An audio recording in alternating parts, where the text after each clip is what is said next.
బావిలో పడిన మాన ప్రాణములు పూడిద కావలసినదేనా? ఈ పరాభవంలో భరించేటట్లు, తల ఎత్తుకొని తిరుగుటట్లు. ఈ విషయం మెరిగి చెవులు నన్ను చూచి పరిగెత్తుతారా? నేను బ్రతుకుటట్లు. దీనికి మార్గం ప్రాణము తీసుకుంటాయా, ప్రతీకారము తీర్చుకుంటాయా?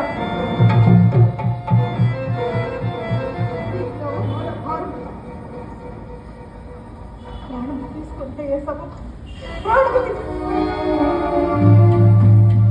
ఆవేశము మాని యోచించిన మార్గము దొరకకపోతుంది.